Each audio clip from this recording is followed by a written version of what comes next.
Welcome to the latest edition of What? We Are Professionals. Not bet on money. Kind of a little inside joke there. Ellen was getting her technical difficulties straightened out. I had to go up and show her how the computer works and get the lights just right and fix her hair. But we're Moffat. here. Glad to be with you. No, Moffat. Obviously, y'all all know the lovely and gracious E Train. Hi. Definitely the sweeter of the component of the team. Very sweet. Much sweeter than you. I I am not arguing. So Mhm.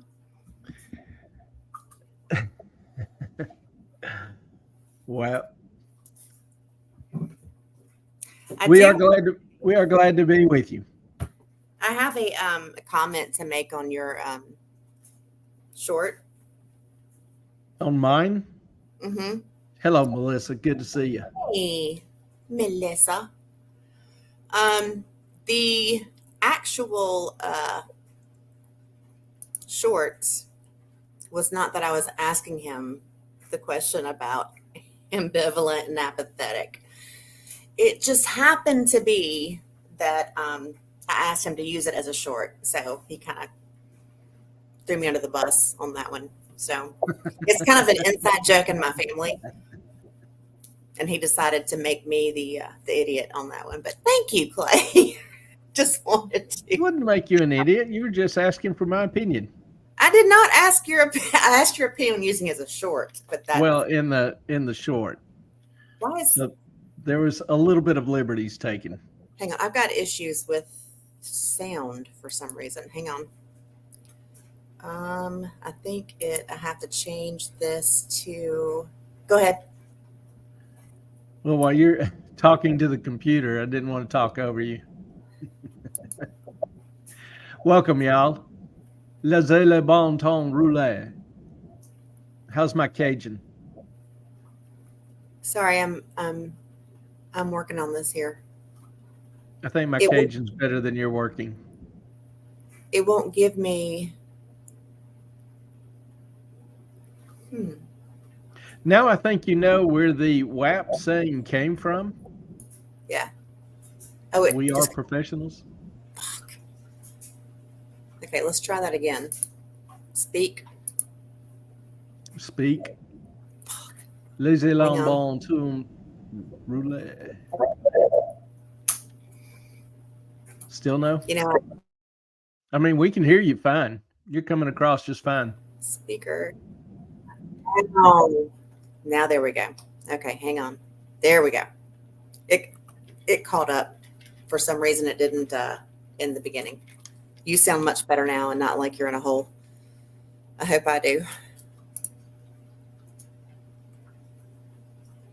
I sound like I'm in a hole. Well, Thank you you, kind of Melissa. do now, but Melissa vouched for us, thanks, Melissa. Yeah, it's just been a crazy couple weeks. which is actually probably nothing unusual. Well, I guess. It's been it's been a good week. We had a community huh, trivia night last No, night. we had a community cheat night last night. but Ellen's just mad. No, I'm not mad. I'm mad that someone got every single song bite that was like 10 seconds long of every single song that was played by multi generations. That some of us on our team, we were ahead, we were winning the whole thing, and then it was like that's not even enough to figure out the song, and then you couldn't ask them to replay it. So it was like that's not okay. Like, and they got every single one right. Bullshit. They did. It's called Shazam. Yeah. Well, there was one song by Jerry Rafferty, "City to City." It has a long sax intro. I knew the song. I love that album. I love that song. Just could not think of it, and it was irritating. Still irritates me a day Well, later. that's my point. That's my point is that we knew a lot of the songs, but we couldn't think of, we had to come up with the actual title and the artist. And you only had 5 seconds, 8 seconds between each song. So there was a little Yeah, bit of you had pressure, but 10 seconds a song and 8 seconds of figure it out and then moving on. And I'm like, there's no way that they got every single one right. it was a fun night. It was Enjoyed it. fun. Also, want to remind everyone and that we have a book club. We do. Not only do we have a book club, we have a poll for which book to choose. Oh, Not only do we have a poll for which book to choose, we have a winner. which one? I hadn't looked. It is The Problem of Pain by C.S. Lewis. Woo! Thank you. Thanks, guys. So, want to make sure everybody is getting their copy, going through it. C.S. Lewis is actually one of my favorite authors, and it's a good book. Of course, being one of my favorite authors, I probably would recommend anything he wrote. But I noticed the second runner-up was a tie: The Wealth of States and Raptor Red. So I think we should do Raptor Red next time. that has been faithfully nominated for the last few months, so that may not be a bad idea. But want all y'all to grab the book, read it, join us, and chip in. That is the. I Go ahead. appreciate everyone that voted for, The Problem of Pain, because Clay bought it for me like 3 months ago and I have not read it and I need to read it. Apparently he bought it for me for a reason, so I should read it. So this is like a thing. And yes, Melissa, we will do Raptor Red next month. Yes. And the thing about The Problem of Pain, I think most everybody experiences pain. But oftentimes when you do, you oftentimes go, why? Does it have a purpose? Does it have a reason? And Lewis does a great job talking about that very issue. So I think it's an important book. And I think most everybody will profit from reading it, get something out of it. It's not a great murder mystery, but it will provoke you to thought and good thoughts. So book club, we haven't set a date for that yet. I see where Melissa says the book arrives November 13th, 14th. Yay! So maybe we'll try to do it first week of December. Does that sound? It's not a long Pardon? book. It's a short book. It's not Right. a major endeavor. Sorry. We got new But balls tonight. So Yeah, that's so Chunk's all excited. And that's 2 weeks to read it. So and it's what, like 90 pages? 100? it depends on the print issue, but it's not long. It's not bad. It's like that thick. It's paperback. It's not huge. Wait, can you go in the kitchen and grab it? Is it in the kitchen? Yeah, it's on the counter. All Or right. I can. Be right back. I can, either way. Hi, what's going on? Why did he take his video off? Yeah, I'm excited about reading The Problem of Pain. And I also want to read Raptor Red because I know Melissa loves it and it must be a lovely book. So I'm excited about that. Going back to see my grandfather this weekend and hopefully this coming weekend. I hope that Clay and I will be back to do Saturday. If not, we should be, because we're going up Thursday because I need his help with my grandfather and the financials. So, hey.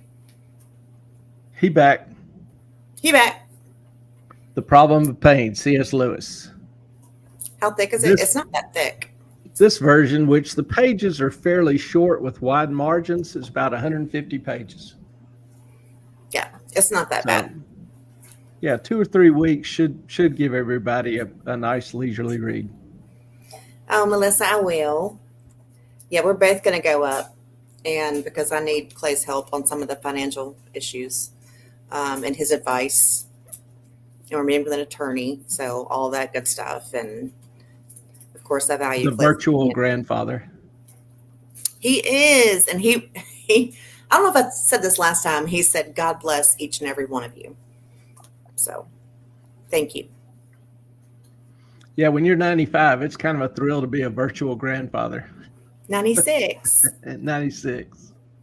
He's a good dude. He is. He's a sweetheart. Yeah, he is. He's got a good mind. Very, very sharp, very alert. He's in really good health for 96. He doesn't look a day over 80. 85. Yeah. 80. And he, Even 80. And he makes jokes. Like, I may have said Yeah. this before, but when I was there, he was like, "Excuse me." He turned away and he blew his nose. He said, "I thought my nose was bleeding. It's not." That's kind of cheesy, but it's kind of cute. It's a dad joke, but When he's a you're grandpa at 96. Yeah. That he gets to do When that. you're 96. Mm-hmm. So book club. Don't forget, get the book, read it, join us. Most importantly, join us. And it will be on Zoom in case.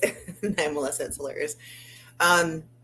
We will be doing it on Zoom like last time so that we can all participate and you don't have to show yourself or whatever. You can just hang out and give your opinion and speak your mind. And yeah, and you don't have to have your camera on. I know there's a few people that are a little cautious about having their image or picture or real name.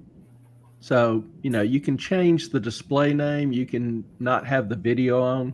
So we respect that. That's no problem. We just would like to have you join us in the fun and the fellowship. Today also is kind of a big day. Armistice Day, or Veterans Day, as we call it. Every time I think of it, it's always on November the 11th, and it's because the armistice of World War I was signed on November 11th at hour, 11 o'clock, the 11th day of the of 11th month in the 20. year 1918. 1918. That was one of the trivia questions we blew. Yeah, I was we said thinking it was 1919. 1919. Yeah. So missed it by a month, 2 months, sort of. Actually, a year, but that's okay. I know. Missed the year by 2 months. That's my story. I'm sticking to it. Oh, we got Melissa here. I did not know that. Yes. That it was the day. Today is the day. Clay, Yes, ma'am. messages or comments. Sorry, I'm tired. Comments. Someone got me up way too early this morning. That would be the Chunkers. That would be your dog. Mm-hmm. That would be your dog. Mm-hmm. I agree. All right. I wanted to. Where did I start? Some people had, last time we had people going, "This is sad." What is it? So I thought, no, talking about the show was making them sad with the current events, the news, etc. It's a thing. And so tonight, hey, we're going to let the good times roll.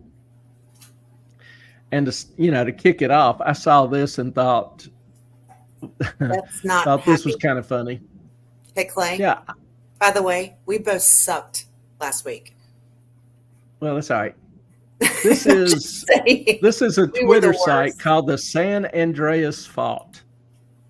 That's and not happy. He reposted a schematic. I don't know what you call this, but it's a representation of the volcano eruption in Iceland that's ongoing now, and the different earthquakes and shocks.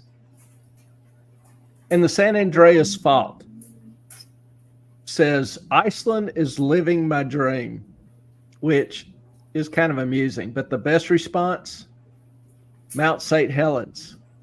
Lay off the crack, bro. San Andreas Fault. Say crack again. Mount St. Helens. Oh, crack, no bitch.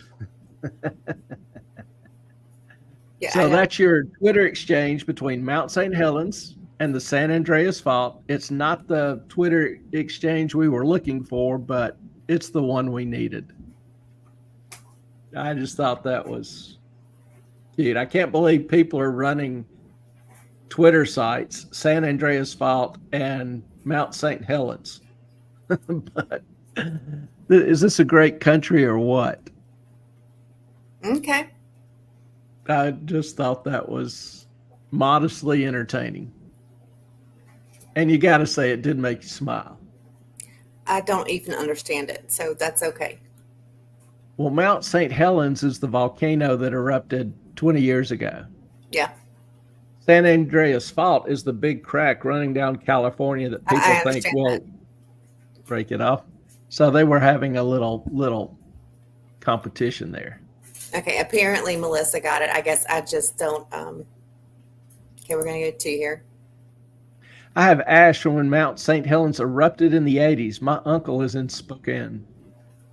That's very cool. I still remember there was somebody on an adjacent mountain filming it. And if I remember, there was somebody actually on Mount St. Helens riding their bike. I think they were killed, but they got part of it on camera. Thank you, Melissa. I appreciate your sense of humor. I was born in 76, y'all. I was a kid in the 80s. I knew nothing about what was going on, so sorry. Yeah, Mount St. Helens was like an atomic bomb going off in Washington. Yeah, it just laid bare the whole national park. All the trees were just down. It was amazing. I grew up in rural North Carolina. So do what? I grew up in rural North Carolina. You're forgiven. Thank you. Appreciate that. All right, and other great news this week. There's no great news. Sorry. The S&P is up 14% on the year. Okay, on the year. The coolest part of that, mm-hmm. If you exclude the 8 best days so far, 8 days, mm-hmm. the index turns negative. But yay for 8 days.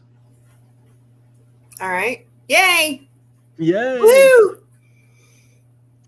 U.S. is setting records left and right. In what? Well, for example, record number 1. We now have $17.3 trillion in household debt. Yay. Record number 2. We now have $12.4 trillion in mortgages. Record number 3. $1.6 trillion in auto loans. All of those are records. And they're all being defaulted on. I'm not done yet. We have more records. Record $1.8 trillion in credit card debt. Yay! Record CRE loans have their delinquency rate has hit the highest level in a decade. Is that commercial real estate? Yes, commercial real estate loans defaulting at the highest rate since the subprime crisis. Yay. But we're not done yet. Contain your excitement, woman. You were saying this is going to be a happy stream. Okay. I'm bragging about records here. Okay. Bank stocks have collapsed to all-time lows when measured against the S&P 500. Another record. Jamie Dimon, the CEO of JP Morgan, is selling $141 million in stock. There's another one that's selling a whole bunch of, someone famous from a company that I saw it today, but I can't remember who the hell it was. Stock that's like never sold. Okay, I'm going to continue on with my records while you contemplate greater mysteries. Okay. But yay, he made $141 million. Good for him. Good for him. Proud of him. Banks are sitting on an estimated $650 billion in unrealized losses. Yay. Which is much better than $650 billion in realized losses. Is it though? But wait. Sorry. Oh yeah. If they had $650 billion in realized losses, they'd have to take the hit against capital. They'd all be shut down. I would take $140 million as well. Melissa, I'll just take half that. I'm not greedy. I will take $1 million. That's number 9. Record number 9. I will take 100,000. How about that? Record number 9. Jamie Dimon needs to watch this show. That's all there is to it. I could give him some good advice on his $140 million. Record number 9. The 60-plus days delinquency rate of subprime-backed asset-backed securities rose to 6.1% in September, a record, even beating the subprime crisis level of defaults. And go ahead. So what you're saying is we are headed towards a major recession, possibly a depression. We're just being positive tonight. Okay. Just sharing the good news. Well, apparently only 2 people want to know the good news. So might as well be as honest as you can. We have a better number on the replay cruise. That's true. But my God, y'all, this is nuts. And I had Clay, I prepared a whole speech for Clay, and he's probably never going to read it, but continue on. I've talked about some of the deficit and how, previously. So let's throw money at it. So don't want to get everybody depressed. And I saw this group at Wharton developed a model on what would be necessary or required to fix the deficit. Well, it's pretty simple. Yay for simplicity. Taxes have to go up 40% and spending has to drop 30%. That's not how it works. Or some combination of the two. We know that's not how it works, right? The best thing is the model blew up if it wasn't fixed within 20 years. That's not how this shit works. And I think that's being generous. So yay for the model being kind and considerate and generous. You said it was going to be happy. It's not happy. This is happy. Okay. Be happy.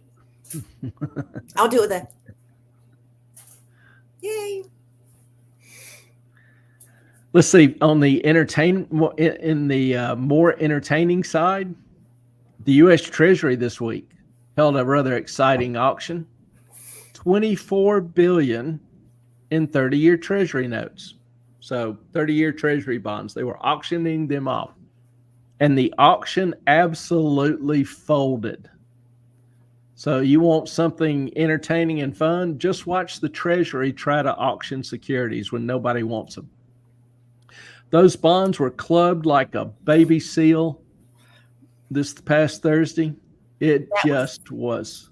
It was the same way a week ago. No one wants to buy them. Yeah. The yields, Treasury yields, Let me pull this up. Such a beautiful little picture. I like my pictures. Now, each one of these is a different maturity bond. You've got the 2-year, the 5-year, the 7-year, the 10-year, and the 30-year. And you can see this straight line bouncing up Thursday. Now, they winnowed back down a little bit Friday, but the whole curve shifted upward. So yields are up. Yay. Because we have to pay more people to actually invest in our economy. Well, if you're retired and living off of it, you get higher income. Okay. Well, inflation there. So we're going to look at the positive side of the coin. Okay. Now, another aspect of all this that may have some future implications is something called Treasury liquidity. Liquidity is a big issue in pricing Treasury bonds. You can think of liquidity as, how much money is available to invest in Treasury bonds. And there are different liquidity measures. One would be the spread between the on-the-run securities and the off-the-run securities. The on-the-run securities is the batch just issued by the Treasury. They're the most recent, they're the most heavily traded, and generally the most liquid securities in the world. The off-the-run securities are the previous issue. So if the Treasury issued a new 1-year bond yesterday or Thursday, that would be the on-the-run issue. The 2-year bond issued a month earlier would become the off. And the on-the-run issues generally have higher demand. People trade them more actively, so they are considered more liquid. Well, when that liquid, pardon? Is that because yes, they're shorting bonds or doing repos. They use repo is just repossess. It's a collateralized loan. If you have $1 million bond that matures in 2 months and you want, you're a company and you need a loan for a week, you'll probably do a repo. You lend somebody that or give them that security as collateral. They give you $950,000 in cash. Mm-hmm. So a week later, you'll owe them $970,000 in cash. They give you the Treasury bond bill back. You repossess it. So it's called a repo. Right. But it's not like a house or a car repo. No, it's just a collateralized loan, and it uses Treasury securities as the collateral. Generally, short-term Treasury securities as the collateral. Sorry, my hair is irritating me. I don't mean to keep messing with it. That's no problem. Play with it all you want. Now, the problem with the liquidity comes when there's no more cash trading on the run issues than there is off the run issues. So that ratio comes closer to, to 1. Okay. So here, this picture you're looking at is a liquidity measure. And the higher the spike is, the worse liquidity is. Here is, for example, wait, that was like by time and not. Hold on. Trying to figure out what the. Now, this time, that better? Not really. So this is years down here. This is 2010, 2011, 12, 13, 14, 15. This is. I act like you can see what I'm pointing at. It says like 66% or something up there. Is that can you? Is that something that you can make bigger, or is that just giving some Which sort of? one? Where? Okay, the far, to me, right-hand corner. There you go. Thank you. That Yep, right now there? it's like 100. Okay, which is Now the it's same number 66. right here, No, the 3.03. other, it might be left to you, it's right to me. It says 66%, and then now it's 100. Thank you. Percent, so we can see it. It's I'm bigger. not sure what you're looking at. In my screen, it's the top right-hand corner, which does the percentage. Hang on. Well, anyway, never mind. Because I can't see the dates. It doesn't matter. It doesn't matter. Okay. The graph, the picture's the important part. These spikes are bad. Okay. This spike is bad. And this spike is the worst we've had since 2010. See this yellow line? Yeah, but I can't see the spike. Well, the spike's up to here. Well, that's why I wanted you to make it bigger so we could see it. This spike, whoops, this spike is here. Can you? So this is the top of the current spike, which is the worst it has been since 2010, the subprime crisis, the aftermath of the subprime crisis. Ooh, I'm very much aware of that one. So this is just showing how bad liquidity is in the current treasury market. Okay, can you do what you did before? Make it bigger. Okay, then scroll over. There you go. Okay, thank you. Okay. Now you can't see this side. But anyway, the idea is liquidity is bad.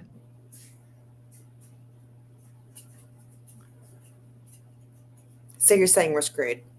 We're negative. We're just, there's no positive negativity. No, I'm talking about the entertainment value of the treasury auctions. Okay. It's almost comical how we're trying to issue new treasuries. On the 30-year, set a new record for the tail. The tail over the when issued was 5 basis points. When issued. Treasury auction was Thursday. Well, you can actually commit to buying one a week before that. It's called the when issued market. And the when issued market generally prices right on top of the actual auction. Okay. Well, the when issued market missed it by nearly 6 basis points, which is huge. Okay. It was 6 basis points under the actual auction. Okay. To break down the buyers, you had foreign buyers, which are called indirect, tumbled from an average of buying 65% of the issue to 60% of the issue. That's the lowest since COVID. Directs, these are our American buyers, only bought 15%. That left the banks, the dealers, having to step up and take the balance, or nearly 25% of the issue. Well, I know that no one foreign is buying. I mean, China used to buy all of our debt. And then Japan got ahead of it. Now no one's buying any of it.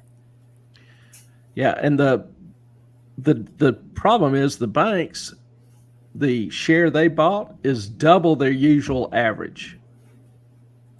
So that takes liquidity from them. They had to use their cash instead of customers' cash to buy the treasury bond. Then they can't make loans if they use their own reserves. Yeah, it tightens up a lot of things. So liquidity in the markets is getting worse. The treasury is sucking up more and more cash.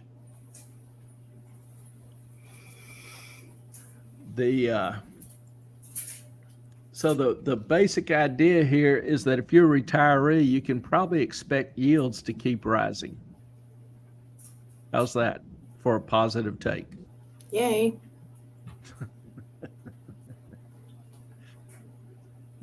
Now, looking at, the national debt. Clay, I think it might be good if you maybe read what I sent you.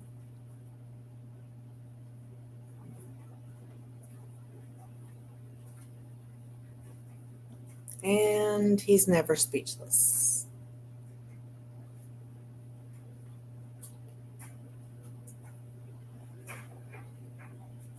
He's done. Okay. Now,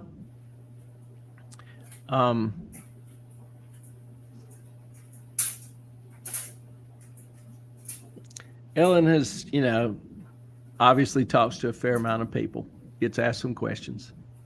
I've been asked a question or two by people on the situation going on in the Middle East, kind of wanting to know where we stand. And I'm not a big fan of getting this show involved in controversial political issues.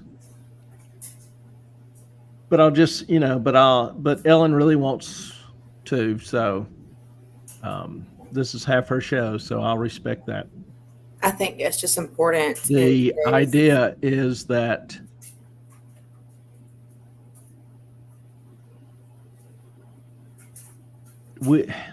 I'll just speak for me, but I think she agrees. I support anybody and everybody's right to self-determination.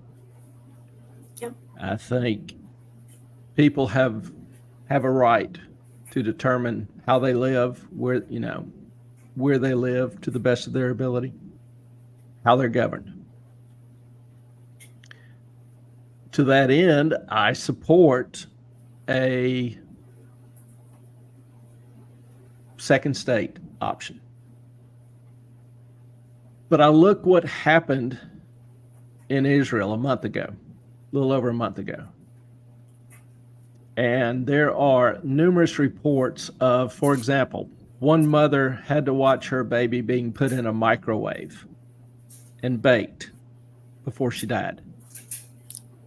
There were women that were raped, gang raped, before they were killed. There was one atrocities. Clay, there was one mother that had her baby cut out of her stomach and was forced to watch it murdered before they killed her. I could never overlook that in my life. Now, I would love to see peace in the Middle East, but both sides have to love their children more than they hate the other. And Hamas has one goal, and that is simply the extermination of all Jews. It's not just a separate state. And that does not Palestinians mean that every Palestinian believes what Hamas believes. No. The Palestinians have been offered 5 separate chances over the past 50 years to form their own nation. They have refused every time. So, long story short, I understand you cannot coexist with somebody whose only goal is to exterminate you. Bottom line. So, I do support Israel's campaign against Hamas. And I hate that there are many in Palestine who don't like Hamas and who want to be freed from them. That's what Palestine really needs, is to be freed from Hamas. But there are many who do, and many who've been raised under Hamas. Their children are taught from 5 years old to kill Jews. So I understand that Israel can't live or coexist peaceably with somebody with this mindset. And Hamas is shooting people as they try to leave. Israel has opened up, passageways for people to flee the areas of combat. Before they bomb a building, they will generally do what's called knocking. drop a very small bomb, let people know a bigger one is coming. And they drop leaflets and they call and text as many people as they possibly can to get out Yeah. of the area they're about to bomb.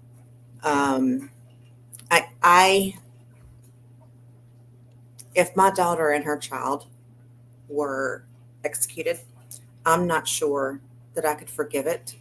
I wouldn't want innocents to die. But I think Hamas has got to be stopped. And I think that these riots around the country from young people who have no idea what they're talking about, I think that needs to stop. I think if you're going to, the old adage, like if you don't stand for something, you'll fall for anything. But if you're not educated in what you're standing for, I just think that is a very, very slippery slope.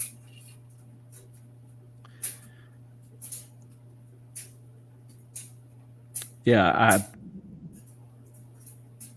I hate that, there are individual people that will suffer through this.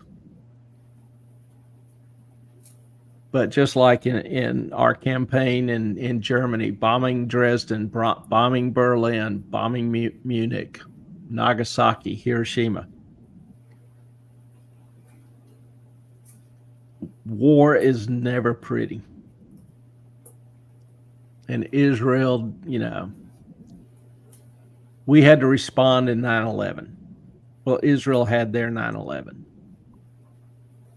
And all I can say is I hope they're able to do it quickly with minimal loss of life, both in Israeli troops as well as innocent Palestinians. I have good friends, even former students that are Palestinians, and they're good people. I've got friends that are Jewish. Yeah. Everyone is good. Everyone has their heart. Not everyone. Most Palestinians and most, Jews, they want peace. Their heart's in the right place. There are the radicals, just like there are in America and everywhere else, that go too far, do too much. Yeah, Hamas took over the Gaza in 2005 when Israelis left. They held an election. Hamas won the election and has canceled elections thereafter. They have received billions in foreign aid. None of it has gone towards schools or hospitals. They've spent it all building tunnels and acquiring missiles. Now, so far, they've launched over 9,000 missiles into Tel Aviv and other Jaffa and other Israeli cities. 9,000. What really chaps my ass, Clay, is that Hamas has hundreds of thousands of gallons of fuel. The people of Palestine have none. They have all the water. People of Palestine have none. They have all the medicine. People of Palestine have none. They have every single resource that they're blaming Israel for keeping from them. They have power. They have everything. Hamas does. And elevator. They're keeping every resource from the people of Palestine. If they cared about Palestinians, they would take care of them. They don't. And then you get pushback on Israel, who has literally zero need, whatever, I can't think of the word right now, to take care of the Palestinians, but they're cutting it off just to cut off to Hamas because Hamas will just continue to steal it. The water, the fuel, the everything. Yeah, bottom line is I always hate when there's conflict. I think, I've talked before about chaos is increasing, risk is increasing. War in the Middle East is never a good thing. never. But sometimes, you just can't coexist with somebody that wants to exterminate you. So, No. But pray the Palestinians, pray it's over swiftly. Pray that the innocent people, are safe, insofar as much as possible. and please understand that most Palestinians don't want to exterminate the Jews. It's the Hamas and the Hamas followers. I mean, I have great sympathy for the Palestinians who are just like, oh my God, I'm Palestinian and here I am and here's what's going on.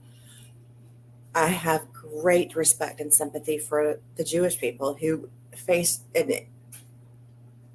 incredible, horribly awful attack by terrorists on October 7th. There's no excuse for what happened, and I've heard the proportional response, that there is no proportional response. There just isn't. Yeah. I had one person ask me about, supporting a ceasefire. And I told him I'd support a ceasefire if Hamas agreed to let the hostages out to visit their families. So Hamas lets hostages go to visit their families. Sure, I'll support Israel having a ceasefire. But until then, it can't be all one-sided.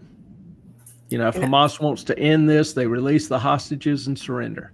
Mm-hmm. And it's over. And I don't think anyone in the United States of America would have agreed to a ceasefire after what happened on 9/11.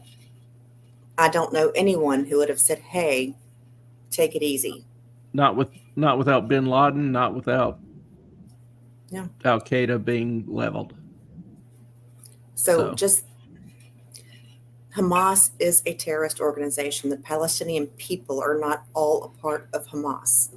I do feel for them. Yeah. Do not. So that's it. Sorry, we had to do that. Or I chose to do that. I pressured him to do that. I don't mind answering honest questions. And it was an honest question. No, you don't have to agree. But I always want people to be, honest. And a lot of people are, a lot. There's a handful of people that have asked us what we think, what we believe, and why. Or they'll ask questions. Why do we believe what we believe? And I appreciate that. I enjoy that. That's why we're doing the channel. Now it's mostly focused on, finance and money, trying to give you a better understanding of what's going on in the financial markets and how some of these abstract things can impact you.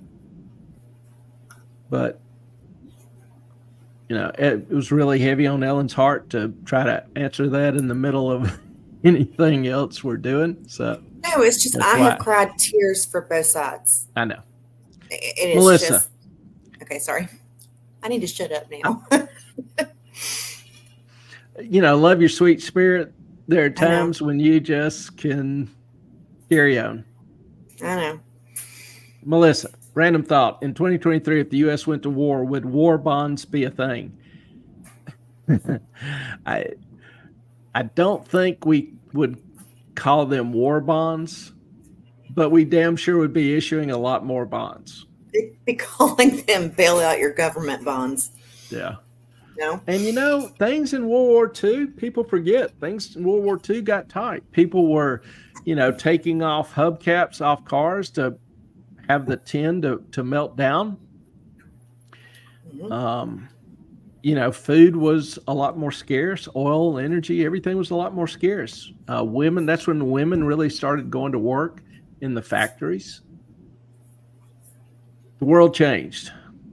And I don't wish that kind of, because a war now, weapons are even more lethal. I don't wish that kind of destruction, but my wishes aren't all that significant in the greater order of things. Unfortunately, Is it becoming more likely, more possible? Probably have to say yes to that.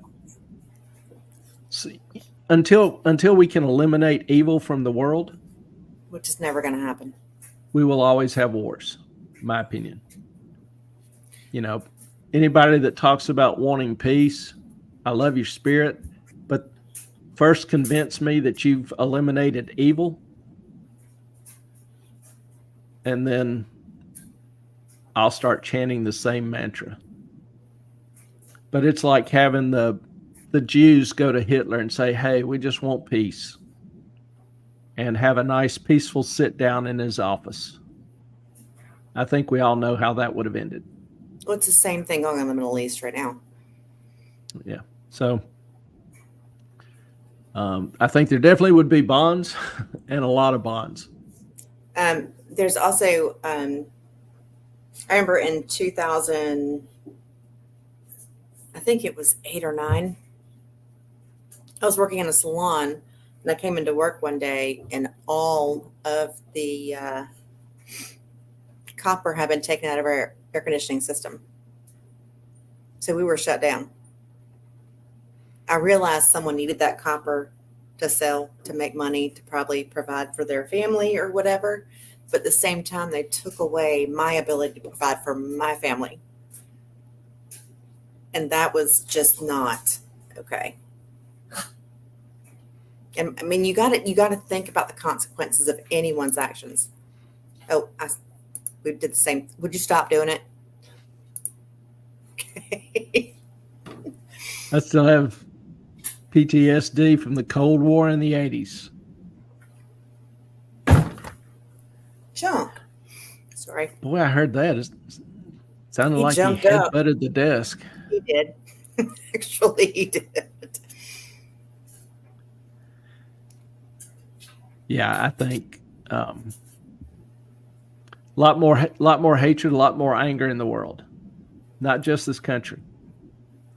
Someone stole your catalytic converter. Putin has pulled out of the Cold War treaty. Somebody stole your catalytic converter? Yeah. I have watched them do that in a video. It takes them 30 seconds. It's amazing how quick they can do it. 30, 45 seconds. And I wonder, is stealing catalytic converters still a big thing? Is there still money in that? I don't know. What is the metal or whatever made out of? I don't know.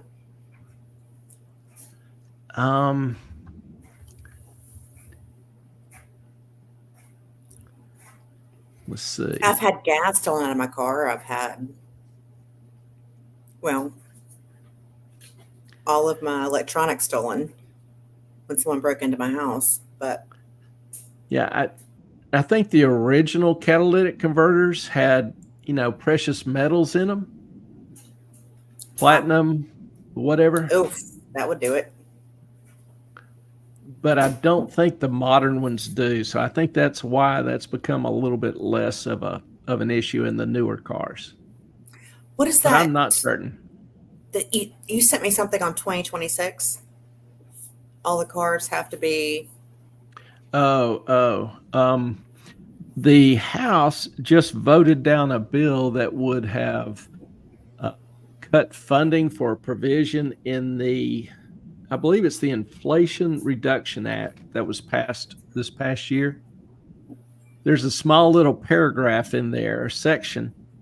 It's a big bill that requires auto manufacturers by 2026 to include a satellite activated kill switch, so that if you are driving too fast, the government can turn off your car.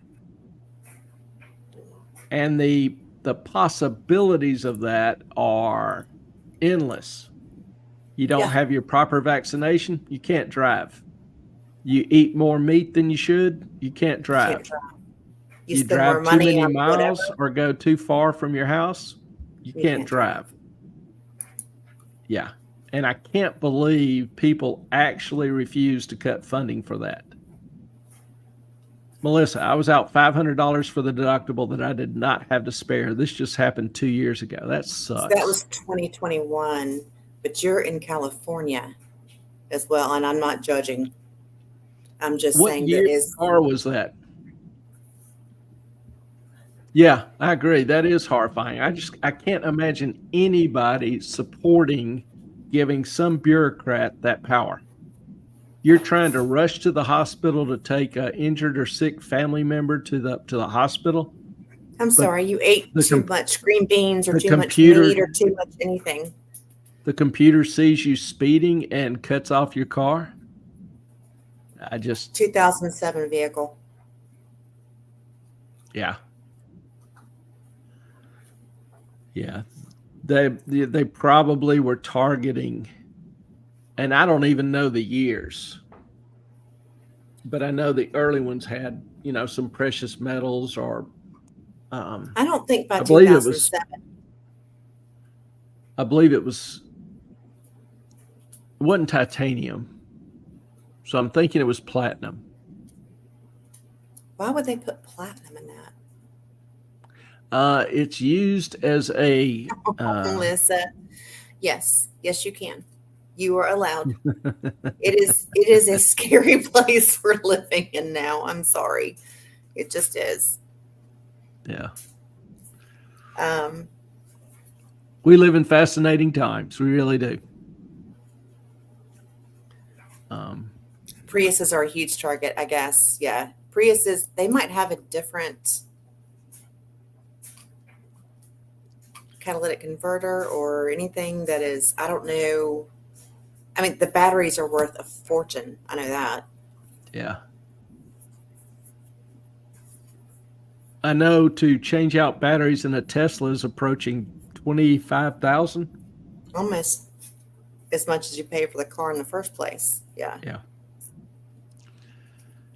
And I'm Y'all, not sure exactly what the life of them is, but damn, that would be expensive. we got to figure this world out. We got to figure out how to stabilize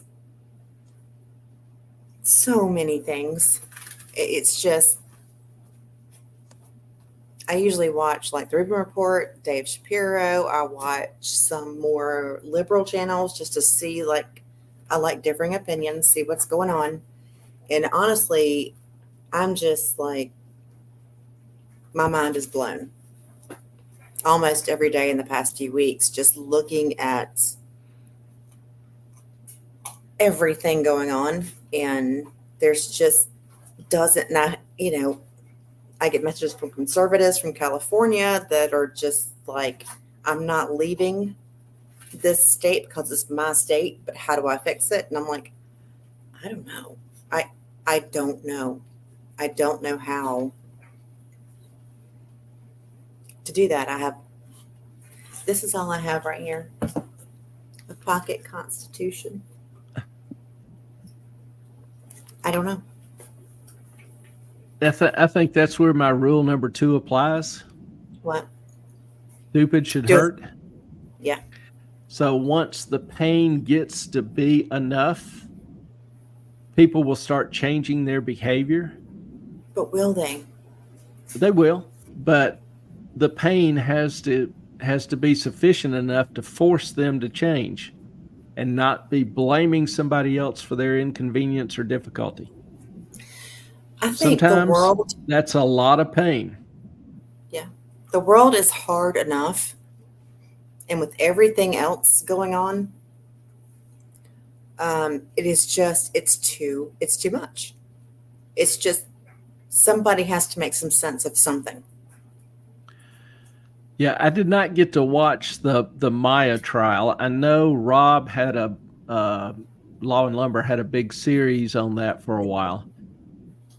Can you believe he even went on the same night as we did? Rob. Yeah, bastard. Rob. Kidding. We love Rob. But it was of interest to a ton of people. And you say even more in the healthcare system and CPS, everything is broken. And I think that's the key. Everything is broken. People are broken. character is broken. Integrity is not a thing. And, C.S. Lewis once talked about how we make men without chest and then complain there is no honor in the world. We are simply reaping the fruits of what we've sowed for decades. Ineptness in school, removing principles and values from the school. The kids, I saw I guess it was an Instagram pic from a teacher in Des Moines, Iowa. And it was her in a, rainbow little lace shirt. And she was saying, another day. What was the exact quote? It was another day to force kids to be gay. What? Another day to force kids to be gay. So obviously that's created a fair amount of controversy up there. But do you think that teacher is so interested in teaching kids reading, writing, and arithmetic? Do you think she's interested in teaching them, honor, integrity, virtue, respect for others, respect for property, these kind of things? Nope. I don't think so. And all too often, the parents aren't there. So many one-parent households. Now, I raised my daughter from the time she was 2 pretty much in a one-parent household. So I'm not knocking one-parent households per se. Hear what? Okay, good. Go ahead. So I'm not knocking one-parent households, but, there is little statistical doubt that kids are better in a happy 2-parent household. They succeed better in school. They do better in future jobs and careers, etc.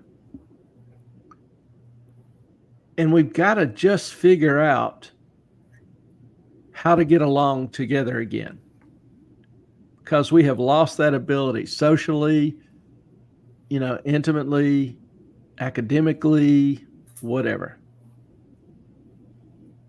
People are, I don't know if they're less confident in themselves because they can't tolerate different opinions or perspectives or listen to them respectfully. I don't know. But, we can do better. We've got to do better. Yeah, technology is definitely to blame, Melissa, no doubt. I was going to show the, I don't want me to. I'm going to throw this up real quick. Yeah.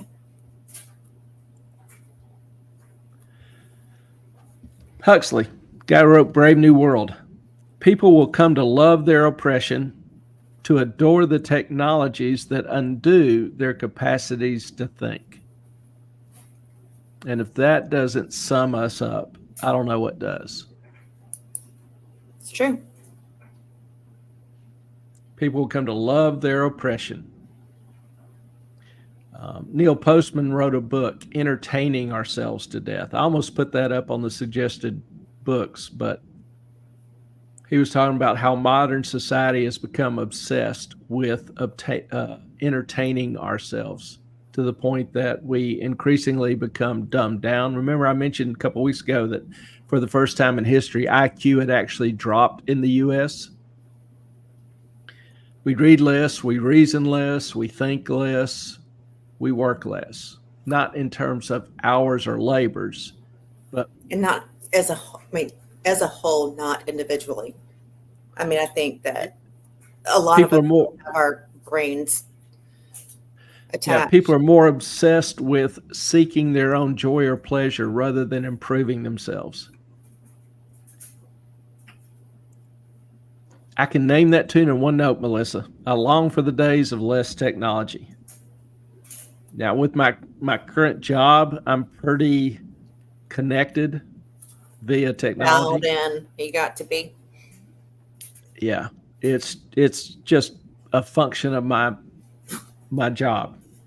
But when I am done, I will have a whole lot less in my life. I long to live a much simpler life. I have So, threatened to take my phone and throw it into the ocean like 5,000 times. yeah, I spend way too much time on the phone, on the computers, and here we are on the computers, but doing the computers I thing. hope we're doing something. But I think this time has some value to it. It does for us. I hope it does for, the ones who watch it as well. I did want to share this because I felt like, I know this is not on script and not doing things we're supposed to do, but I did feel like, Melissa, it is out of control. It definitely is. Yeah, there's some jobs you can do as well as home, but like, I tell my students, you have to have and I'll be quick, Ellen, Go ahead. that for a lot of jobs, like in finance is a business where a lot of your success is determined by, one, what you learn when you're young. So being in the office and having a mentor, a senior, more experienced person kind of take you under their wing, give you some pointers, tips, guidance, whatever, some direction there to answer questions is critical. You don't get that working from home. Also, you don't develop a reputation working at home.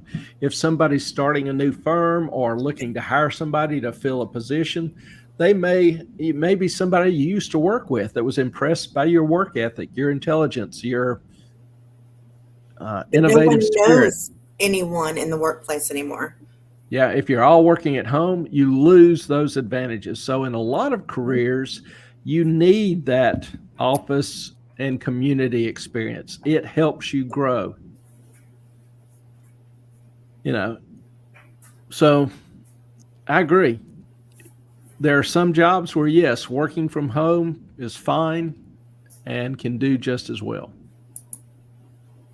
And I'm past that point too.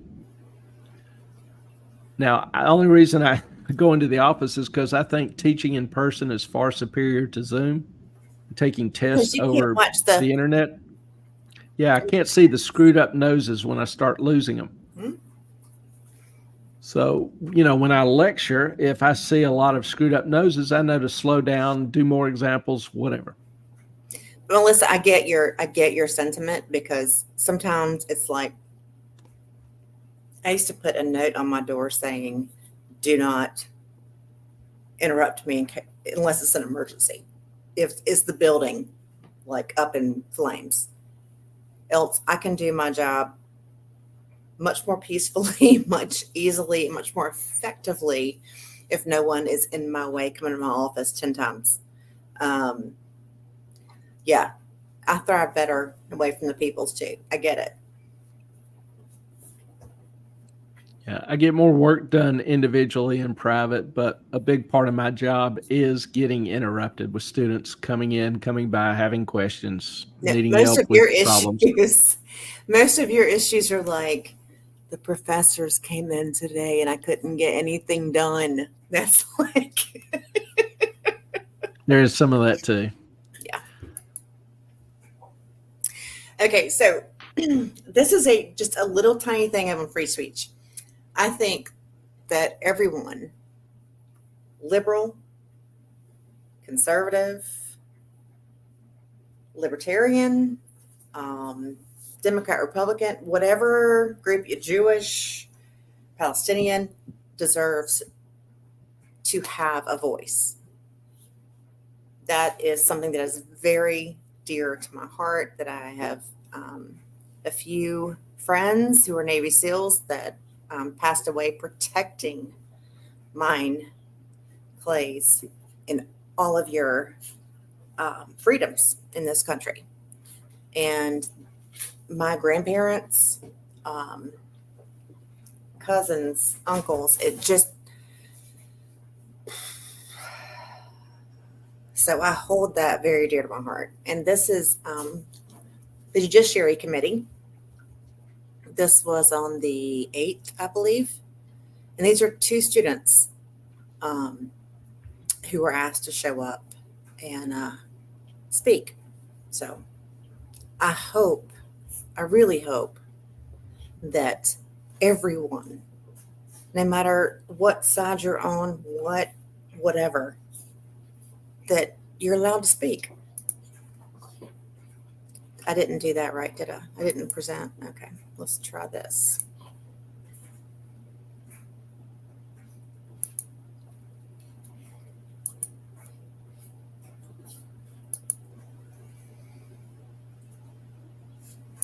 Buffalo came during my membership of UB's chapter of Young Americans for Freedom. Two of the most prominent examples of freedom of speech bias that I witnessed at the university each came in the form of speaker events hosted by my chapter. In spring of 2022, as vice chair of my chapter, I had the opportunity to assist with hosting Lieutenant Colonel Alan West at UB, an event which was preceded by delays in the signing of our contract and a forced venue change, which was exposed by a Freedom of Information request. However, the most striking action taken against us followed Lieutenant Colonel West's speech, which included a discussion of race in America and accounts from his decorated past. When the floor was opened to a question and answer session, student protesters shouted from their seats before the audiovisual employees from UB's Student Association, the student government, cut powers to the event's microphones and speakers, ending the session. Confrontations continued upon the exit from the event, and once outside, as you just saw in the video before the opening statements, chapter members were chased by a 100-person mob across campus. What that footage did not show was the former chapter chair being forced into a bathroom where she called 911 for rescue, and another board member being physically attacked. With silence from the university and charges not pressed by the Erie County District Attorney's Office, I've since been left to consider the precedent this sets for those who plan to protest future events on campus. Though I may not be qualified to determine what constitutes adequate evidence in the eyes of the justice system, if those who were involved in this mob were able to resort to fear tactics and violence without consequence, what is keeping a pattern of this despicable behavior from being set and executed repeatedly? This thought remained on my mind throughout the planning of a March 2023 event that I hosted as chairman featuring Michael Knowles. This event would grow to gain more pushback than any event on campus in the previous 4 years and provide the most clear-cut examples of freedom of speech violations. This pushback included delays in contract signing from UB's Student Association that deviated far from their outlined standard course of action, condemnation of the event by a local New York State senator and multiple Western New York-based organizations, a circulated petition constructed by 3 university professors calling for the cancellation of the lecture, which gained thousands of student signatures, a forced venue change orchestrated not only by university. I think that anyone, no matter what side they're on, is allowed to express themselves. They're allowed to have people come to their university and express their opinions. Clay? I'm just sitting here for the ride. Okay, you're mad. All right, fine. No. I'm over it. This is my opinion, not Clay's. I think that the left gets too much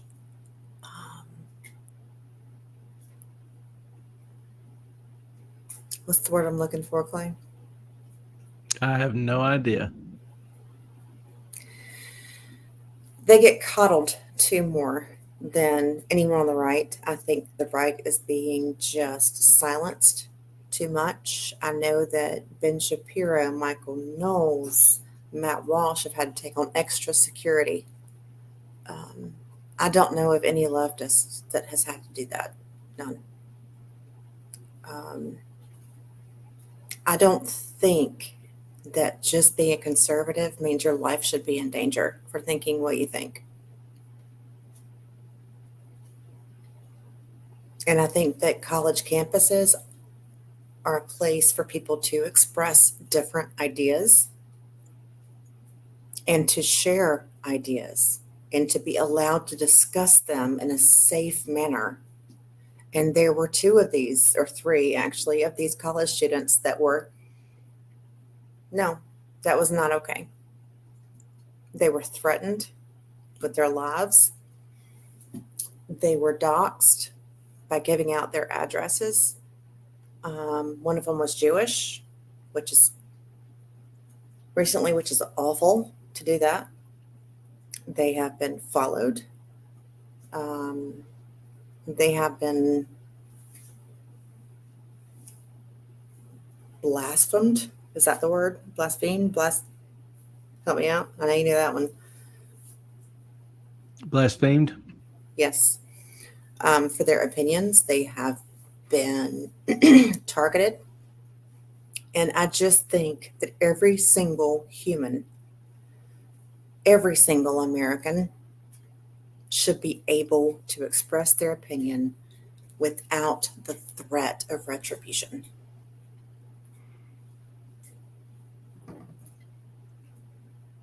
All right. I said my piece. I mean,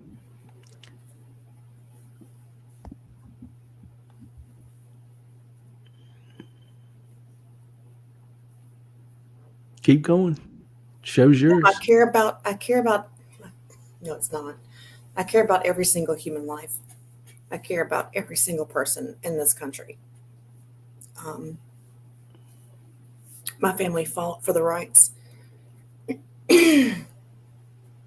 of every American to be able to experience the American dream.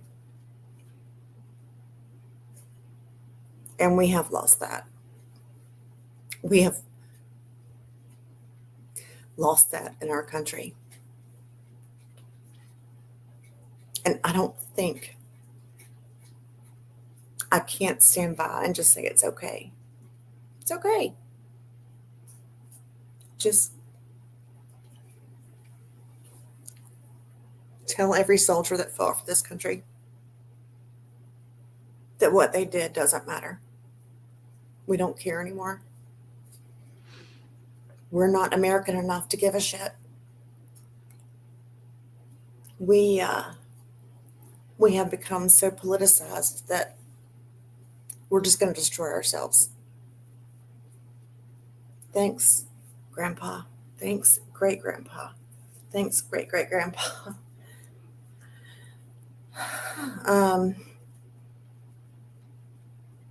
You know,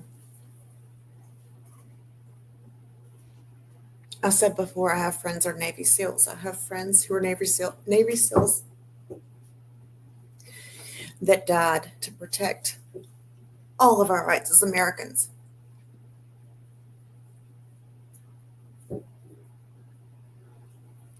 And it's not okay. It's not okay to shit on Americans. It's not okay to shit on the left. It's not okay to shit on the right.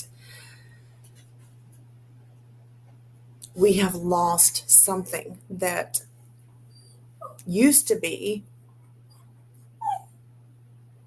essential and vital to the American way. I mean, my great uncle signed the Texas Declaration of Independence. I'm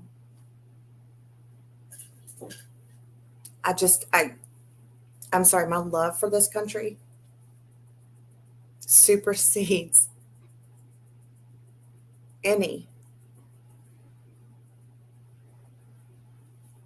wish or thought that this country should not exist the way it does now, or it has been, at least in the past. I think that's enough from me.